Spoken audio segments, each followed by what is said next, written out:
अहिल्यानगर पोलिसात मोठा बदल. घारगे यांची बदली, सुदर्शन यांची एंट्री. आता जिल्ह्यात काय बदलणार? नमस्कार, मी मनीषा, तुम्ही पाहत आहात एम न्यूज.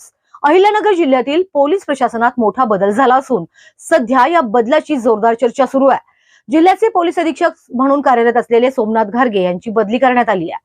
तर त्यांच्या जागी आता IPS अधिकारी मुमक्का सुदर्शन यांची नवीन जिल्हा पोलीस अधीक्षक म्हणून नियुक्ती करण्यात आली आहे.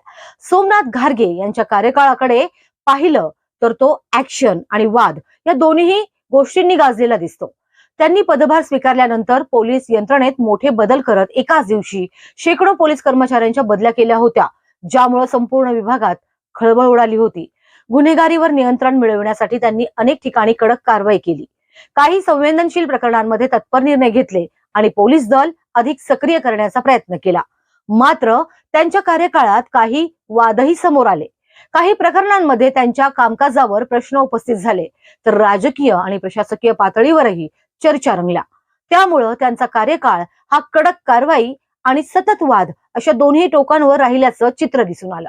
आता या सगळ्या पार्श्वभूमीवर अहिल्यानगरमध्ये नव्या SP म्हणून मुमक्का सुदर्शन यांची एंट्री झाली आहे. 2016 बॅचचे IPS अधिकारी असलेले सुदर्शन यांनी यापूर्वी चंद्रपूर, नागपूर आणि परभणी सारख्या ठिकाणी महत्वाच्या जबाबदाऱ्या सांभाळल्या आहेत. गुन्हेगारीवर नियंत्रण ठेवण्यासाठी कडक भूमिका, जलद निर्णय क्षमता आणि ऍक्शन घेण्याची शैली यामुळे त्यांची ओळख तयार झाली आहे. अहिल्यानगर सारख्या संवेदनशील जिल्ह्यात काम करताना केवळ कायदा सुव्यवस्था राखणं पुरेसं नसतं, तर पोलीस यंत्रणेत शिस्त, जनतेत विश्वास आणि गुन्हेगारांमध्ये भीती निर्माण करणंही तितकंच महत्वाचं असतं. त्यामुळे सुदर्शन यांच्या अनुभवाचा जिल्ह्याला कितपत फायदा होणार याकडे सगळ्यांचंच लक्ष लागलं आहे. या बदलामुळे प्रशासनात वेग येण्याची शक्यता असून येणाऱ्या काळात पोलीस कामकाजात काही धोरणात्मक बदलही दिसू शकतात. विशेष म्हणजे गुन्हेगारीवर झिरो टॉलरन्स धोरण राबवण्याची अपेक्षा व्यक्त केली जाते.